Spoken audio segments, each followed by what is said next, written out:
The western part of the state, including us, have seen some decreased transmission levels, and the eastern part still working on that, but overall, the numbers seem to definitely be trending better. And with that, I'll turn it back over to Dr. Pollio. Thank you, Dr. Stone. So we wanted to talk a little bit about the change in guidance that we have received. As you know, what usually happens, CDC makes changes to recommendations. As we have done each and every time over the past 2 years, we get our guidance from the Kentucky Department of Public Health, which usually takes several days after the CDC guidance is released.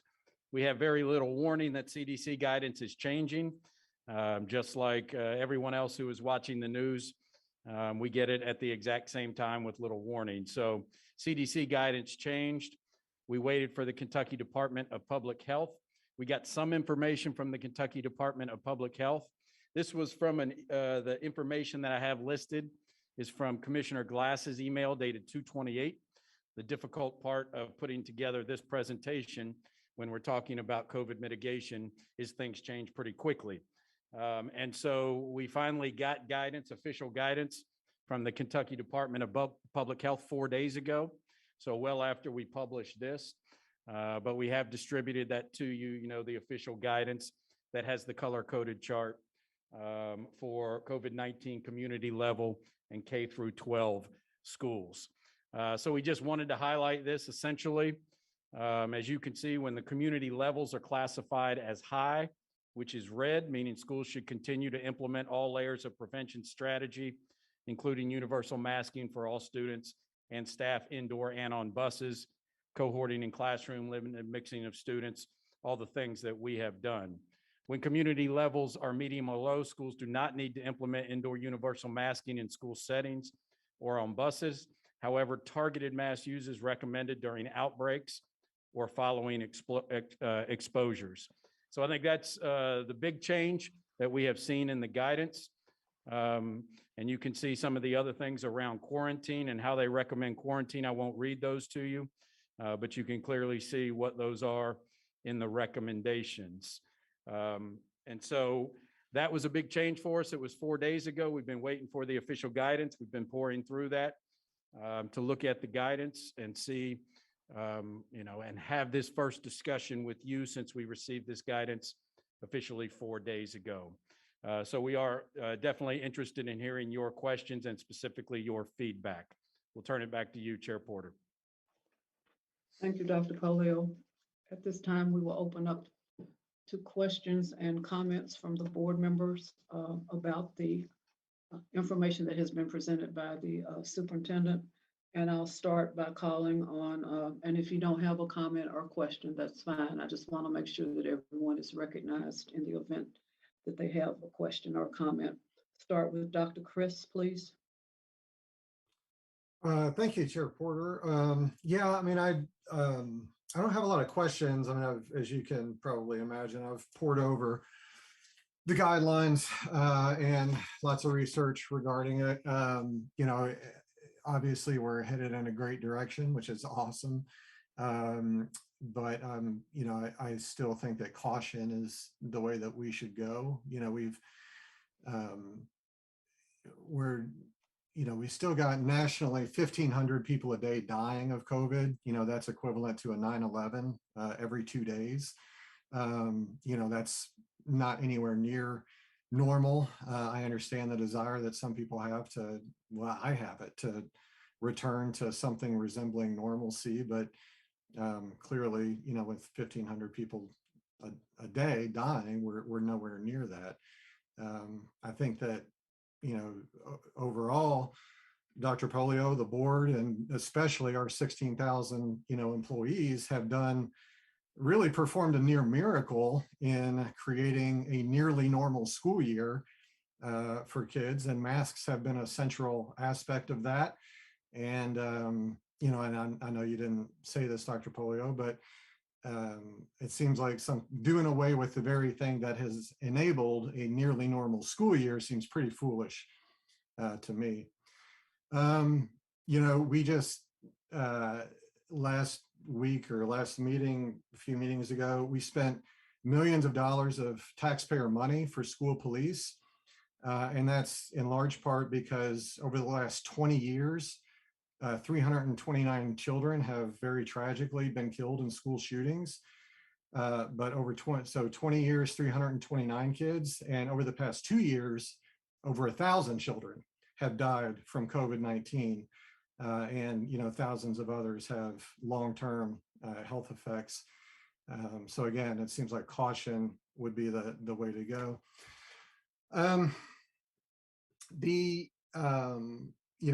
It's well, funny not in a funny way that a lot of people who 12 months ago were acting, didn't want to have anything to do with what the CDC said, or all of a sudden acting like the CDC is the word of God.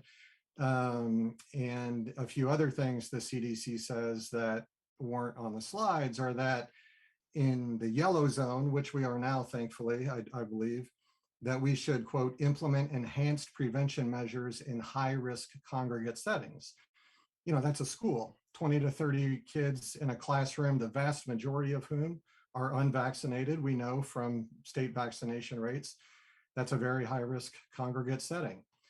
And the CDC goes on to say that at all levels, people with symptoms, a positive test, or exposure to someone with COVID-19 should wear a mask. And, going back to a point I raised when we were debating the quarantine length, we have absolutely no way of knowing how many thousands of people fit into one of those categories where the CDC says that you should wear a mask. So without universal masking, it's completely impractical to implement that piece of CDC guidance within a school setting. So, but perhaps the most important thing for me is equity. This is the issue that I raised, a year ago when we were having not this discussion, but a similar one. And not having a mask mandate is just flat out discrimination against vulnerable kids. There's just no other way to put it. In fact, the ACLU of Virginia is suing right now because of this very fact. And I would ask the board to consider, do you want to be sued by the ACLU for discriminating against vulnerable children? Because that's a very real possibility if we don't have universal masking in our schools. So for the folks that are emailing to, follow the CDC guidance, let me also mention a few other things the CDC says. Dr. Kolb, excuse me. I Yeah. need everyone to please hold your comments. We need to hear the reflections of every board member. Please be respectful. Thank you. Thank you, Dr. Shull. I can imagine what people are saying based on some emails I'm getting. The CDC goes on to say that people at increased risk of getting very sick or dying includes many people from racial and ethnic minority groups and people with disabilities. We are and people from racial and ethnic minority groups are also dying from COVID-19 at younger ages. We're a majority minority school district. We have over 10,000 kids with disabilities. We have over 6,000 homeless kids. We have thousands of kids who live with grandparents. In other words, not having a mask mandate puts the majority of our students at significantly greater risk. Not having a mask mandate will have the most damaging effects on our most vulnerable students. Not having a mask mandate will make people whose lives are already extremely hard even harder. We simply cannot say we care about equity if we don't maintain a mask mandate at this point in time. 4 scientists recently wrote that diseases becoming endemic should not be code for lack of consideration for those with few resources and many vulnerabilities. Privileged people should not get to decide on their own that a global pandemic is over. Going on, a few more things. The CDC says that many people, including many children, have conditions that make them more likely to be hospitalized, need intensive care, require a ventilator, and die. And these conditions include not, out of the ordinary things. They include asthma, diabetes, ADHD, sickle cell anemia, cerebral palsy, developmental disabilities, learning disabilities, mood disorders, depression, and obesity. I have 6 kids in my immediate family, not my own children, but nieces and nephews and my kids. 6 kids in JCPS. 4 of them have at least one of these conditions. More broadly, among adults, 6 in 10 have some form of chronic disease, and 4 in 10 adults have more than one chronic disease. So again, this is even more important because we know that no kids under 5 are vaccinated. In Kentucky, only 18% of kids 5 to 11 are vaccinated, and only 43% of people 12 to 17. And we also know now that the Pfizer vaccine has serious deficiencies with being effective in kids 5 to 11, given that it's likely that they got the dosage wrong, unfortunately, and it's too low. So, you know, a lot of people say that, well, vulnerable students can still wear a mask, you know, and that's absolutely true. And I'm sure vulnerable students still will wear a mask. But, you know, there's a reason that we don't let kids vape or smoke cigarettes in class. We could say it's an infringement on their freedom not to be able to vape in class. If people don't want to breathe smoke, they can wear a mask. But we don't let kids vape in class because we recognize that it's the source of the smoke that's the problem, not someone else not wearing a mask and therefore inhaling their smoke. Those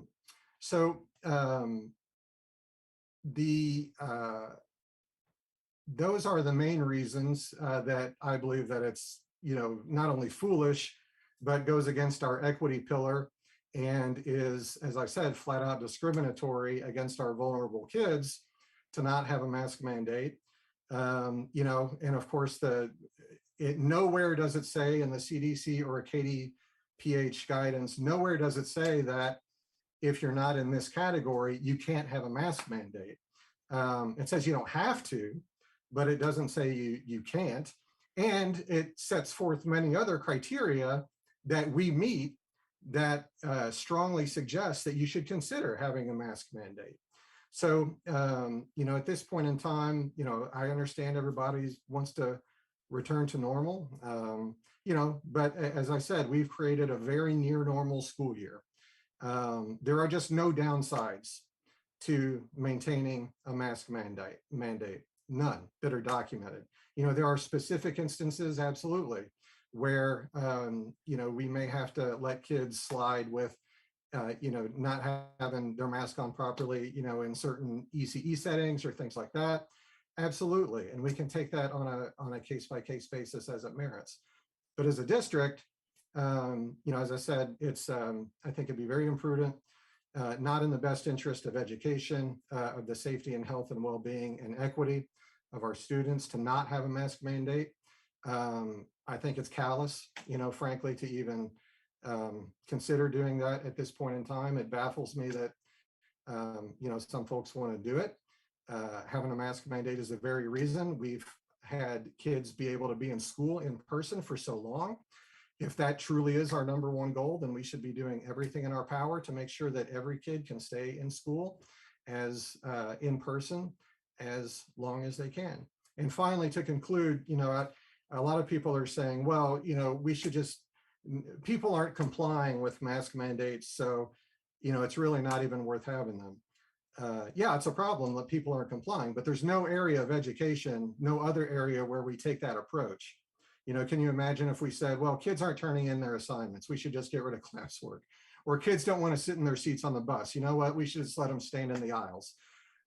So yeah, I mean, uncompliance is a problem, but that's not solved but just by getting rid of the rule that people aren't complying with. And I'll end it for there. Thank you, Chair Porter.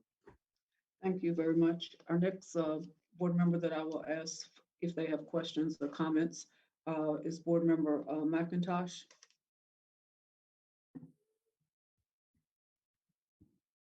Thank you, Chair Porter. I'll be brief.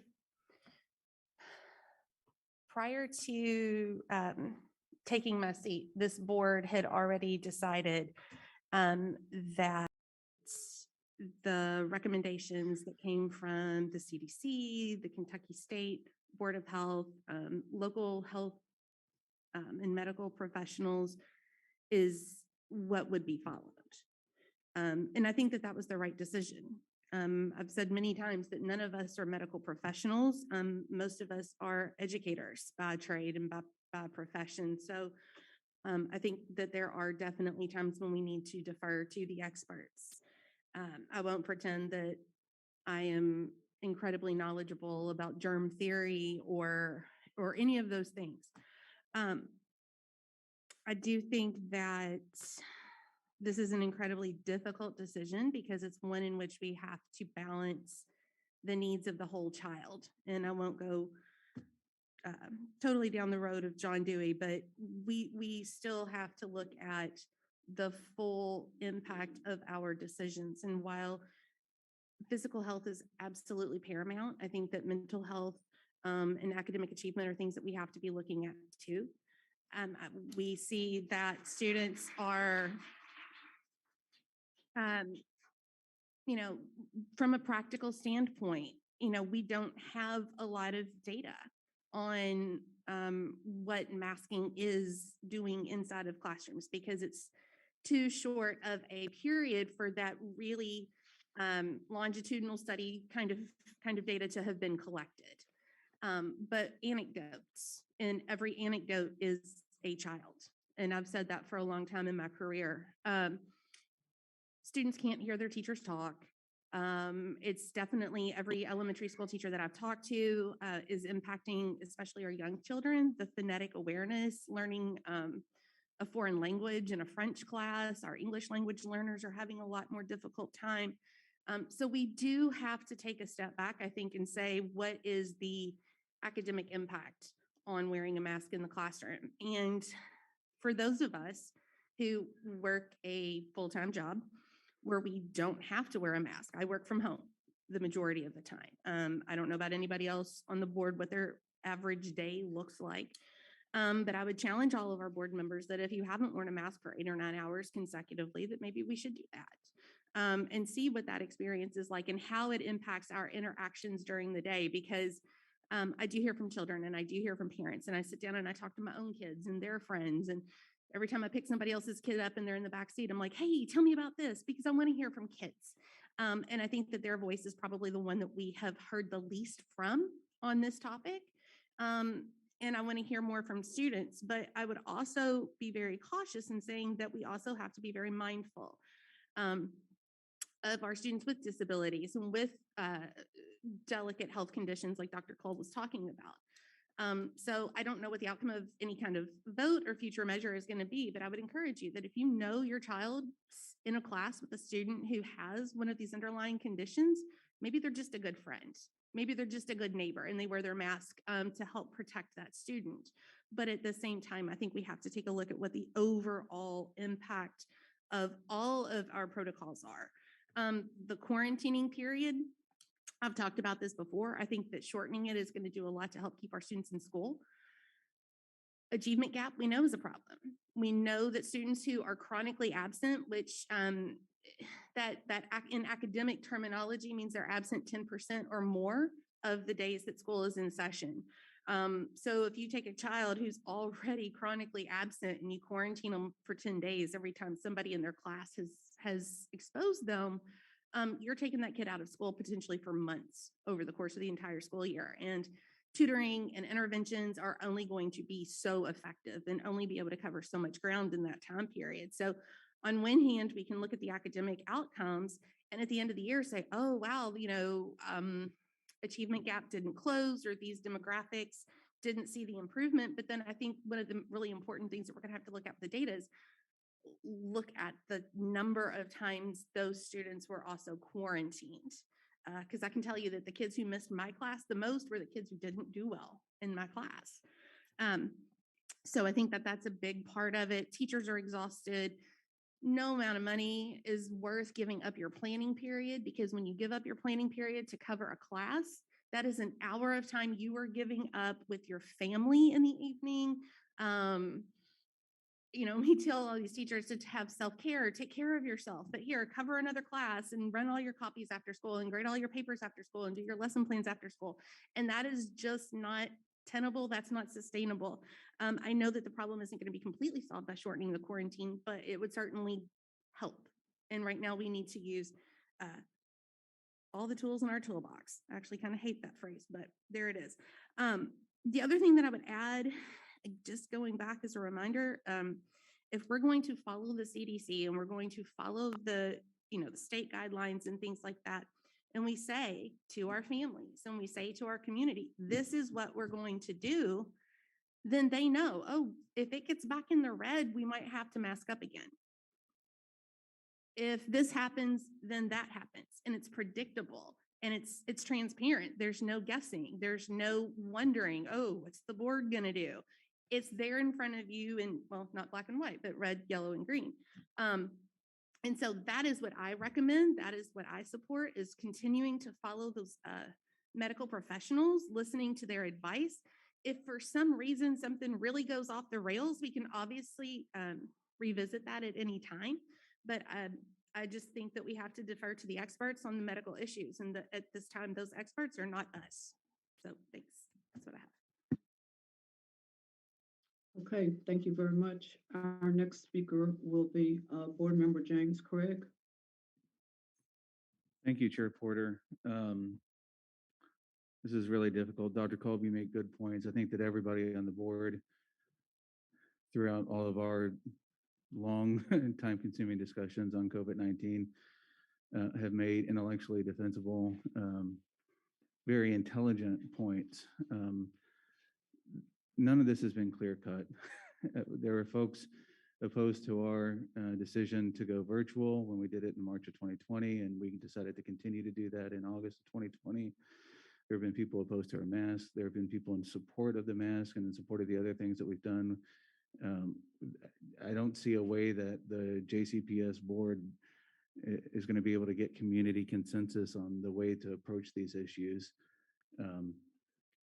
I think we've tried, but I don't think there is any way, given where we are in our polity and our different understandings or beliefs about science and the medical recommendations that we receive, that we'll ever achieve consensus. But the lodestar for me from day one has been the public health officials. When the public health officials gave us a recommendation in March of 2020, I think that the board and the rest of the schools throughout the state and throughout the country were correct in following it. And when we received public health guidance at the end of July 2021, with respect to COVID spikes because of the the Delta surge at that time, and we decided, when we thought we might be beginning the year without masks and without the other mitigation strategies, when we made that decision to adopt those for this school year, it was sound and it was based on good public health recommendations. The recommendations are different today, and I'm very anxious about, at least for myself, shifting the way that we make these decisions midstream, because we're concerned about the very legitimate things that we're hearing tonight. It's my strong belief that the board follow public health guidance. And when the public health guidance says NTI, masking, mitigation, that we do everything that we can to do that to keep everyone in our community safe. On the flip side, when public health guidance says easing restrictions is appropriate, I think that we should consider that public health guidance for a variety of different reasons, but one of which is that it helps the board maintain legitimacy in the way that it makes its decisions, and will strengthen this board should a new variant emerge, or should numbers change down the road, or something more deadly than Delta comes along, and it might. It would support us in shifting back and utilizing masks if necessary at that point. Today, the public health guidance is, because of the lowering numbers of Omicron in our community, because of where we are in the pandemic, that we that we adopt new mitigation strategies. So I am going to ask the board tonight to adopt new mitigation strategies. I asked the lawyers today for help in making sure that I did this correctly, to ensure that staff was capable of implementing anything new that we might do. And I came up with this. Chair Porter, I will make a motion that the board adopt the recommendations in the Kentucky Department of Public Health guidance dated March 4th, 2022 related to masking, and that the board authorize the superintendent to modify the COVID-19 health guidance operations plan in accordance with any future guidance issued by the KDPH on those topics. Elements of the COVID-19 health guidance operation plan related to quarantining and isolation would remain unchanged. So quarantining and isolation remaining unchanged because this board has already has already approached that conversation and made its decision at that January meeting. My motion, if it is seconded and adopted, would authorize the superintendent to make a masking decision based on where the city of Louisville is on that CDC chart. This week we are in yellow. And so that motion would authorize the superintendent to make mask optional in schools so long that we remain in the yellow or green. It would further authorize the superintendent to return to mask requirements should we dip back into the red per that CDC chart that we just reviewed with the presentation that Dr. Pollio just gave us. And with that, that's the motion, and I would ask one of my colleagues if they're so inclined to second it. Is there a second to the motion? Board Member McIntosh has seconded the motion, and in the fairness to the other members of the board that have had no opportunity to speak and to share their thoughts or questions, as we move into the category called discussion, I would like to have the board members to have an opportunity to speak before we go forward with the vote. And if that's not acceptable, our assistant counsel will let me know, because Kevin Brown is not here and Amanda is working with us at this time. I'm sorry, had I known you were going to make a motion, I would have saved you until the last speaker. But I think in fairness to the other members of the board, they have a right to share their thoughts and questions, and we will consider that maybe under discussion. But so far, we have not heard from board member Dr. Shull, board member Marshall, and board member Duncan. So you have a motion on the floor and you have a second. The motion and the second is made, Chair. Happy to come back for the vote after the discussion, of course. Thank you so much. So having said that, we will move forward to see what other board members' questions and comments might be, and then we will come back for the vote. So speaking next will be Dr. Shull, please. Thank you, Chair Porter. Dr. Pollio, do we know the percentage of students who are vaccinated? I'm going to have to kick that to Dr. Stone. Dr. Stone, do we have that? I don't know if it's a estimate or if how close you can come on that. No, we have actual numbers. Percentages compared to the state average is what I have. So at the elementary age, our 5 to 11-year-olds, 64% are below the state level. The state average for that age group is 17%. For 12 to 15-year-olds, the state average is 41%, and 69% of our middle schools are below that number of that age group. And 45% of older students are fully vaccinated, and 71% of our students are below that average.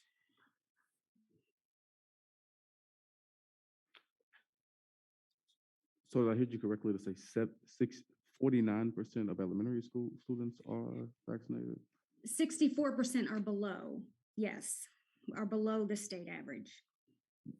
So overall, 32% of our students are fully vaccinated.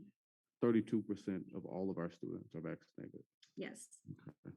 Thank you. Thank you, Chair Porter. Thank you, Dr. Shull. Our next speaker will be board member Duncan, and then board member Marshall. Ms. Duncan. Well, I appreciate everything all the points that have been brought up on this issue.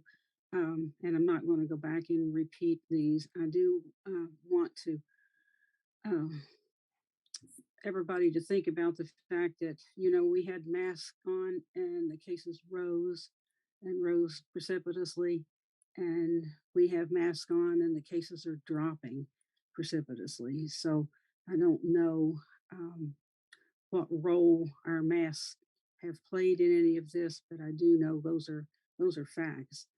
Um, I'm looking at the school positivity rate. That's what means so much to me. I mean, we look at the community positivity rate, but our kids are at the school and they're riding the buses and they're in the classrooms, in the hallways, and that's the rate that matters to me the most.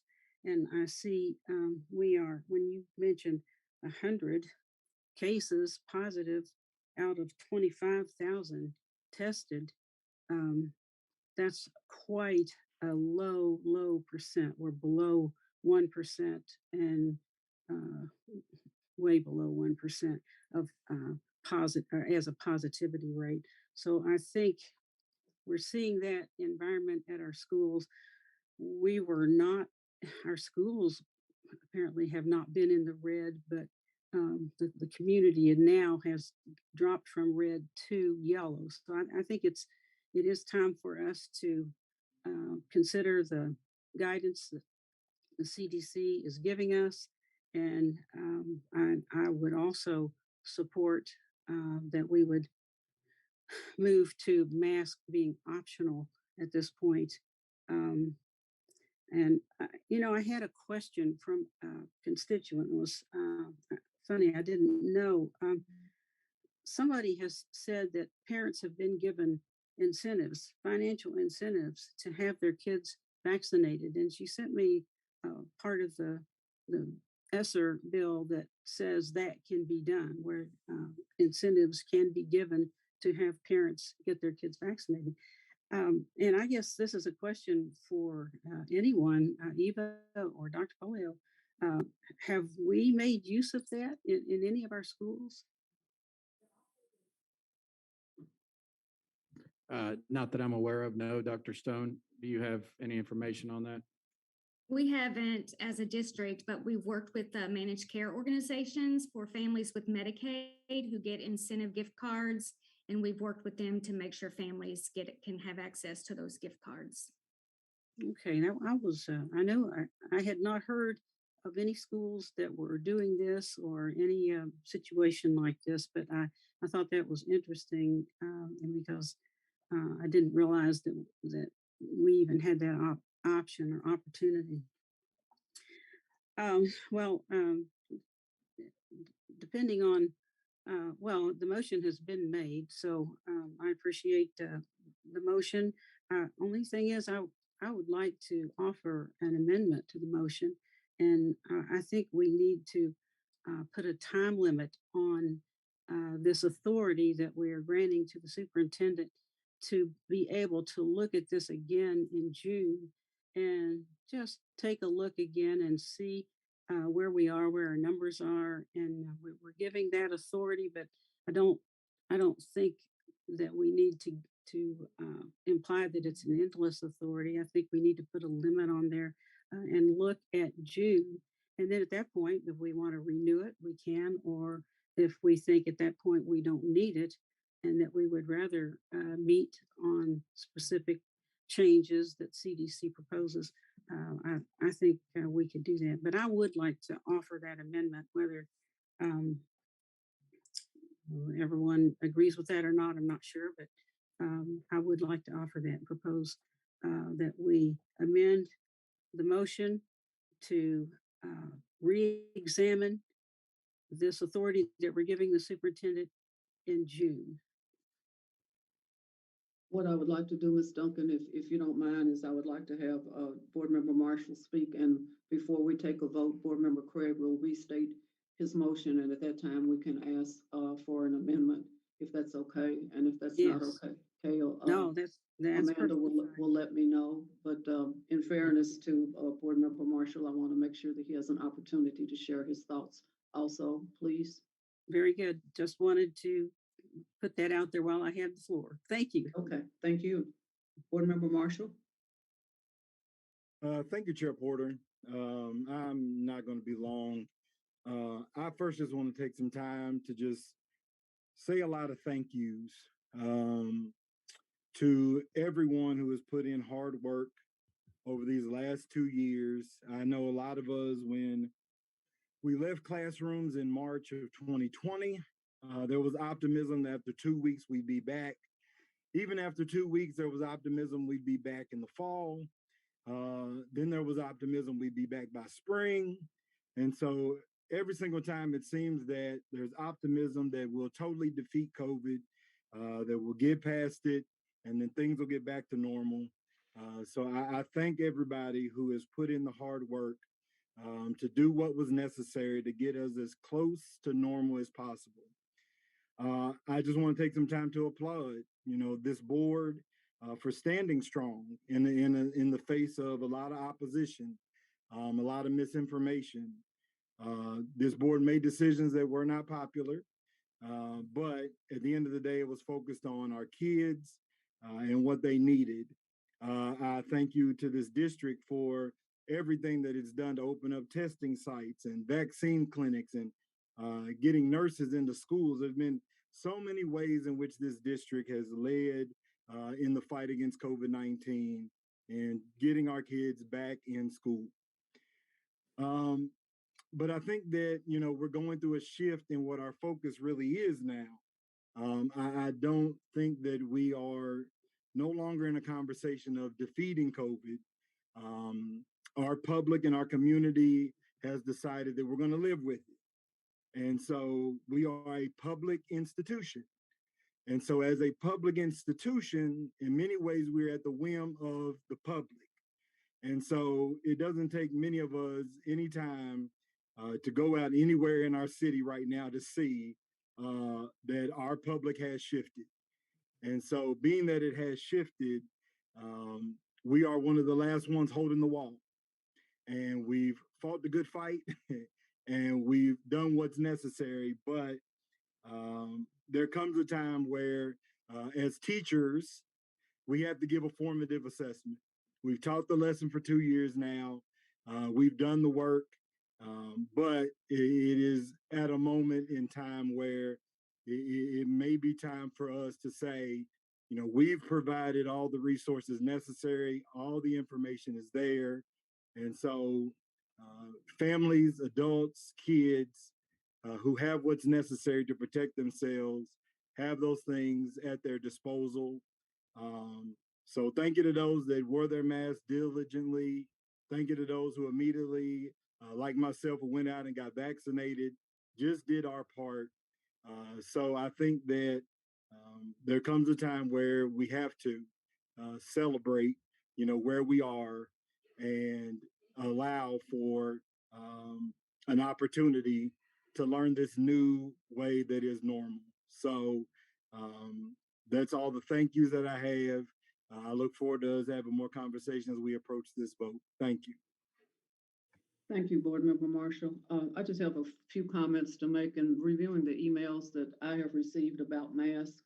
A lot of the emails are asking that the parents make that decision, and for those students that and staff that have choose to keep masking, that not be an item that they are ridiculed for as we move forward. I don't know what the vote will be this evening. I'm still concerned about, although we are vaccinated, the number that are vaccinated, and I'm also concerned district by district what that would look like for the district that I represent. And not only am I concerned about the students, I'm concerned about our staff, and I'm concerned about the families when students go home.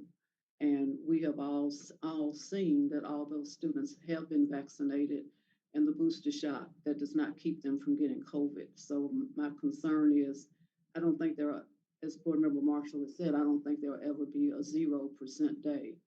But the concern comments I've gotten is, wait until after spring break before you make a decision. And it's hard for children to breathe and do what's right and those kinds of things. So the biggest statement that stands out to me is whatever the decision is, do not harass folks.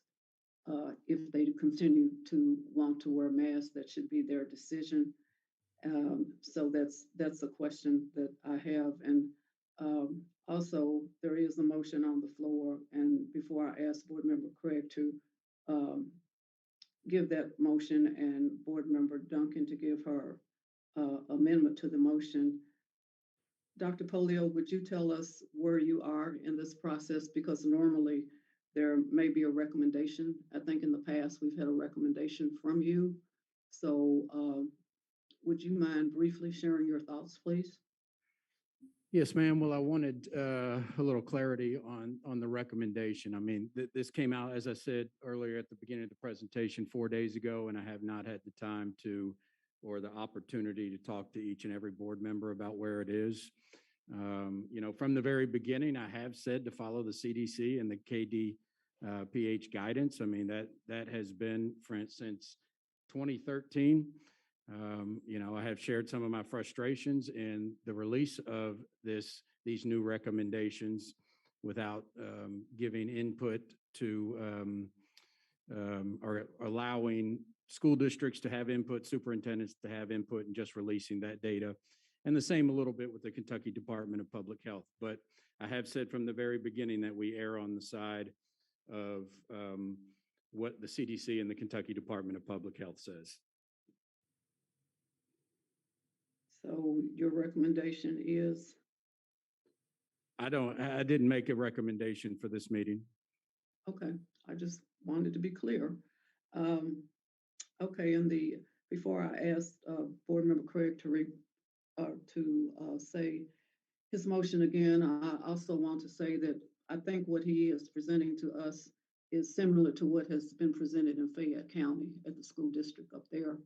And the other thing that I think that was a question that Ms. Duncan's amendment will speak to is if this motion passes, the length of the motion. Is this something that will take us to the end of the academic year and those kinds of things? So having said that, I would ask that Board Member Craig make his motion again, which has been seconded by Board Member McIntosh, and then I will ask Ms. Duncan to make her amendment. So Board Member Craig. To avoid two votes, Chair Porter, I tend to agree with Ms. Duncan. And so I might restate my motion and include a deadline of June 30, 2022. If Ms. Duncan would agree with that, you're shaking your head, so that we could just do one vote. Yeah. So I would withdraw the motion I previously made. And if you'll allow me to restate it, Ms. Porter. Yes, you can repeat it. I'll have to get a second though, because you've changed the motion. So go right ahead. I move that until June 30, 2022, the board adopt the recommendations in the Kentucky Department of Public Health guidance dated March 4th, 2022, related to masking, and that the board authorize the superintendent to modify the COVID-19 health guidance operations plan in accordance with any future guidance issued by the Kentucky Department of Public Health on those topics. Elements of the COVID-19 health guidance operations plan related to quarantining and isolation remain unchanged. This motion would authorize the superintendent to make a masking decision based on the green, yellow, red chart that we previously discussed. And with that, I'd ask for a second. Okay, at this time, I need a second to the motion. Board Member McIntosh. Yes, ma'am, a second. Okay, thank you. And now we have combined what Ms. Duncan said with what Board Member Craig just repeated in his second motion. So we have a motion and we have a second. So at this time, I will call for the vote from the board. Ms. Porter, Clarification can I- real quick before we vote. Just I'm clarify. sorry, what was your statement? I just needed a clarifying question. I have a clarifying question as well. Okay, I think Dr. Chris spoke first, and who spoke after Dr. Chris? Dr. Pollio. Okay, okay, if you don't mind, Dr. Kolb and then Dr. Pollio. Sure. And first, let me say, I think, I completely understand the rationale of where Member Craig's coming from with this. And I wouldn't call this an unreasonable motion in the least. Obviously I disagree with the impetus behind it, but it's certainly very reasonable. My question is, I guess just a point of clarification is that it seems like because there's no definitive statements within the yellow or green categories about what you must do as a school district, it seems like the motion is essentially shifting the decision-making authority from the board to Dr. Pollio and asking him to make a decision based on using his discretion. Is that an accurate or a fair summation, Board Member Craig? It is, and that is consistent with what the Lexington Fayette County Public School System did at its meeting last week. The proviso in the motion, the barriers that we're putting around the superintendent with the motion is that it has to be consistent with public health guidance from KDPH, which is in turn consistent with CDC. So when the community is in green or yellow, this motion authorizes the superintendent to make masking optional. When the community, and I expect it will, dip into the red again, the barriers around the motion are that the superintendent would be required to re-implement mask if at that time we aren't masking. Thank you. And again, I think an eminently reasonable motion. My concern is that I think it puts Superintendent Pollio in a very difficult position of having, essentially half the board be disappointed or perhaps even angry, with his decision at any given time. I think board members being kind of frustrated with one another is kind of par for the course. I think it's a little bit of a different scenario when it seems to me, and apologies if others don't agree with this characterization, but we're inviting half the board to be kind of frustrated with Dr. Pollio about the decision that he might make when we're in red, yellow, or green. So that's my chief, hang up, I guess I'll put it with the motion, but thank you for that. If I may respond to that, Chair Porter. I suspect Dr. Pollio is probably used to that sensation at this point, but I think we'll get past it. Say that again, Board Member Craig.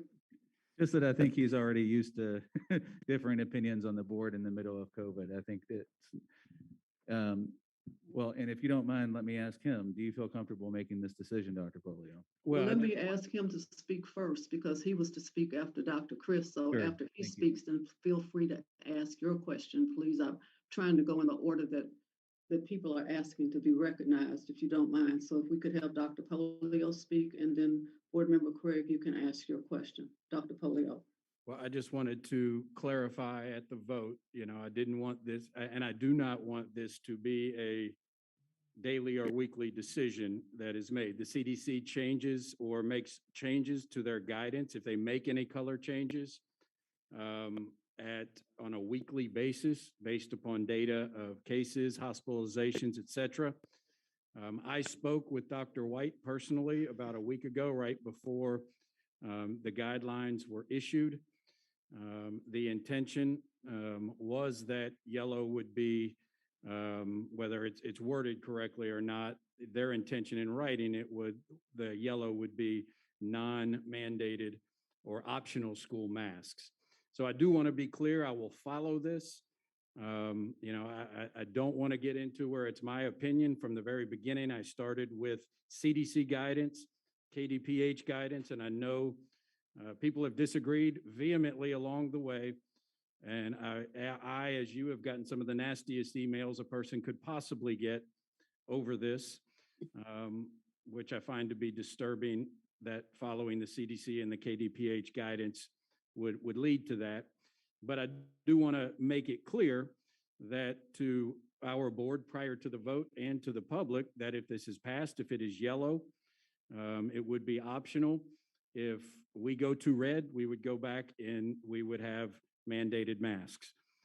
That is the CDC guidance. That's what I would follow. So I just want to make that clear before we take any vote. That would be that will be, if given that authority, that's what I will do. Thank you, Dr. Pollio. Board Member Craig. He answered the question I had posed. Thank you, Chair Porter. Okay, now I'm going to call for the vote. We have a motion. Could I ask Dr. Pollio a quick question, please? One question quickly, please. Thank you, ma'am. I guess so. In the materials that we were presented today, from the commissioner's email, the wording is, when community levels are medium or low, schools do not need to implement universal masking in school settings. Clearly that doesn't say you should do one or the other. It says you do not need to. So, you know, based on your response, it sounds to me like what your member Craig's motion is giving you the authority to use your discretion. But what I hear you saying is that you're not going to use discretion. If it's in yellow, you're going to do X. If it's in red, you're going to do Y. But that's in conflict with what is in the commissioner's email. So that's a fundamentally, that's a fundamental contradiction that, you know, it doesn't appear to be appropriate to vote on.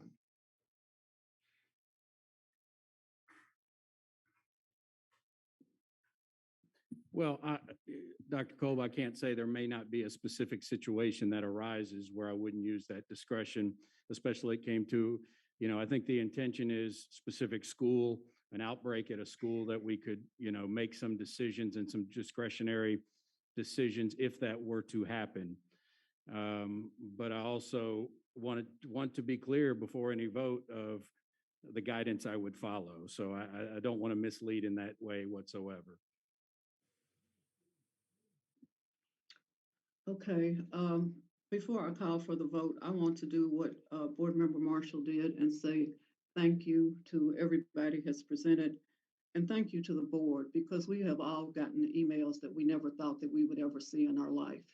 But our challenge as a public servant and board member is to move forward with the best decisions that we can possibly make at that time for public education for all of our children, knowing that everybody does not live in the same bubble. And I want to say thank you. And yes, we do read your emails, but thank you to the board for receiving them. Thank you, Dr. Pollio, for receiving yours. And at this time, I'm through saying thank you. I'm going to call the roll and ask you what your vote is so we can move on with our agenda, please. Starting with Board Member McIntosh, your vote is yes or no? Yes, ma'am. Okay, Dr. Shull, yes or no? No, ma'am. Okay. Ms. Duncan, Yes.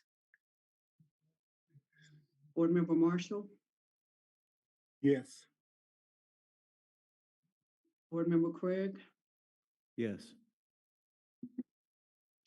Dr. Chris, No. Diane Porter is a no because of the district that I represent. But we have yes, 4 yeses and 3 noes, so the motion carries for this evening. So that takes care of item 1 and the information items. We will